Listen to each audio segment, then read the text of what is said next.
Chapter दूसरा है जीव जगत का वर्गीकरण। पृथ्वी पर खोजे गए जीवों के वर्गीकरण हेतु सर्वप्रथम जीव जगत अवधारणा दी गई, यानी कि जीव जगत पत्ती को जीव जगत अवधारणा को ये दी गई है। इसमें क्या है, इसमें जीवों को कोशिका भित्ति की अनुपस्थिति व उपस्थिति के आधार पर दो जगतों में बांटा गया। एक में तो कोशिका भित्ति उपस्थित है और एक कोशिका भित्ति अनुपस्थित है। जिनमें कोशिका भित्ति उपस्थित थी उन जीवों को पादप जगत में रखा गया। वे जीव जिनमें कोशिका भित्ति अनुपस्थित थी और उन्हें जंतु जगत के अंतर्गत रखा गया। और जो ये द्विजगत पत्ती है, ये भी कैरोलस लिनियस द्वारा दी गई। अब आ जाती है त्रिजगत पत्ती। त्रिजगत पत्ती ये हैकेल द्वारा दी गई, हैकेल। और फिर आ जाता है चतुर्जगत पत्ती, ये कॉपलैंड द्वारा दी गई। फिर आ जाती है पंचजगत पत्ती, ये R.H. व्हिटेकर द्वारा दी गई। जो अपने वर्तमान में जो जीवों के वर्गीकरण हेतु है, वो पंच जगत जो पद्धति है उसके अनुसार ही वर्गीकरण किया जाता है।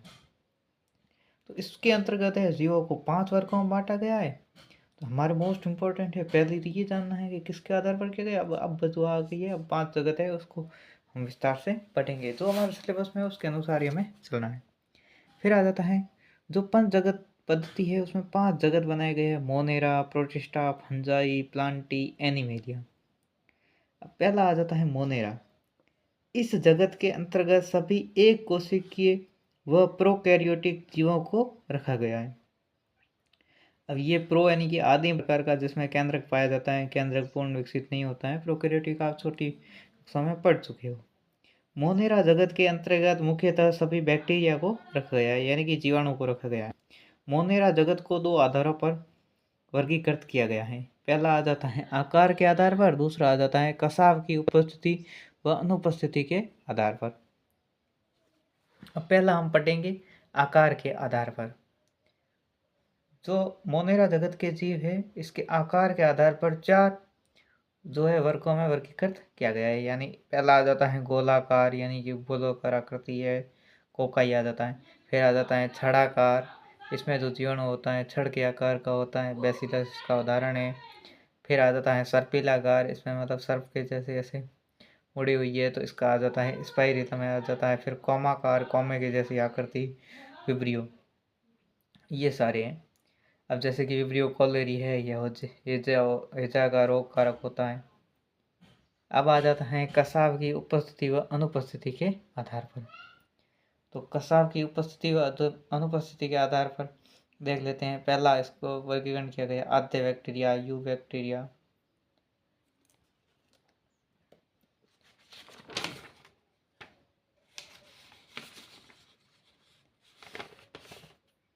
इसमें मतलब आद्य बैक्टीरिया और यू बैक्टीरिया के बारे में विस्तार से दिया गया है। आद्य बैक्टीरिया वे बैक्टीरिया जो विषम व प्रतिकूल परिस्थितियां जैसे गर्म पानी के झरनों, अत्यधिक ठंडे क्षेत्रों व ऑक्सीजन की अनुपस्थिति में भी जीवित रह सकते हैं, उन्हें आद्य बैक्टीरिया कहा जाता है। आद्य बैक्टीरिया क्या है कि ये प्रतिकूल परिस्थितियों में रहते हैं, गर्म पानी में भी होंगे, ज़्यादा ठंडा पानी है उसमें भी रह जाएंगे, और ऑक्सीजन की अनुपस्थिति है उसमें भी रह जाएंगे। इनमें कसाव है, आद्य बैक्टीरिया है यह, तो इनमें क्या होते हैं, कसाव अनुपस्थित होते हैं। आद्य बैक्टीरिया के महत्व या लाभ क्या है? रूमिनेंट पशुओं में स्टार्च के पाचन में पाए जाते हैं। तो इसमें क्या होता है, जो रूमिनेंट पशु होते हैं तो इनमें बैक्टीरिया पाए जाते हैं जो क्या स्टार्च का पाचन करने का काम करते हैं। मीथेन गैस का निर्माण करने का कार्य करते हैं आद्य बैक्टीरिया। फिर सीवेज के उपचार में। अब आ जाता है यू बैक्टीरिया। वे बैक्टीरिया जिनमें कसाव उपस्थित होते हैं तथा ये विषम या प्रतिकूल परिस्थितियों में जीवित नहीं रह सकते। तो आद्य बैक्टीरिया हैं, ये तो प्रतिकूल परिस्थितियों में जीवित रह सकते हैं, लेकिन जो यू बैक्टीरिया हैं ये प्रतिकूल परिस्थितियों में जीवित नहीं रह सकते। पोषण के आधार पर यू बैक्टीरिया को 2 वर्गों में बांटा गया। एक तो स्वपोषी यू बैक्टीरिया और एक आ जाता है परपोषी यू बैक्टीरिया। स्वपोषी यू बैक्टीरिया है, ये अपना भोजन स्वयं बनाते हैं, जैसे कि नॉस्टॉक है, एनाबिना है, साइनोबैक्टीरिया।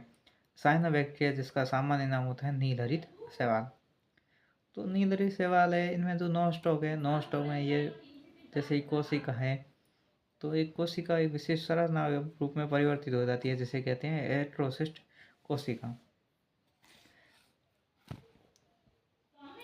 अब नॉस्टॉक में है हेटेरोसिस्ट नामक एक विशिष्ट कोशिका पाई जाती है जो नाइट्रोजन स्थिरीकरण में सहायक होती है। तो नॉस्टॉक में ये जो कोशिका पाई जाती है हेटेरोसिस्ट, ये विशिष्ट कोशिका होती है और नाइट्रोजन स्थिरीकरण का कार्य करती है। फिर आ जाता है परपोषी यू बैक्टीरिया, इसमें आ जाते हैं अपघटक, ये अपघटन का कार्य करते हैं। फिर आ जाते हैं यू बैक्टीरिया के महत्व या लाभ क्या है। पहला है कि यू बैक्टीरिया है दूध से दही के निर्माण में, जैसे कि लैक्टोबैसिलस बैक्टीरिया जीवाणु काम में आता है। पर्यावरण में संतुलन बनाए रखने में, किण्वन की प्रक्रिया में, जैसे कि आप यीस्ट देख सकते हो। प्रतिजैविकों के निर्माण में, प्रतिजैविक यानी कि एंटीबायोटिक निर्माण में, नाइट्रोजन स्थिरीकरण में भी ये सहायक होते हैं। फिर आपको यदि प्रश्न पूछा जाए आद्य बैक्टीरिया तथा यू बैक्टीरिया में अंतर क्या है, इसमें हम जानेंगे। पहला आ जाता है आद्य बैक्टीरिया और इधर दे रखा है यू बैक्टीरिया।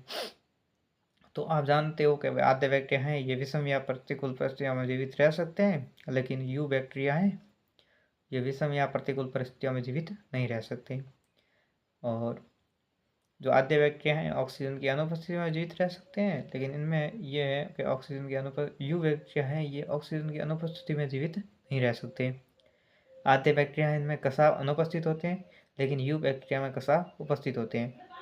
और जो आद्य बैक्टीरिया हैं मीथेन गैस का निर्माण करते हैं, लेकिन यू बैक्टीरिया हैं इनमें मीथेन गैस का निर्माण नहीं करते हैं। ये किण्वन की प्रक्रिया में सहायक नहीं है।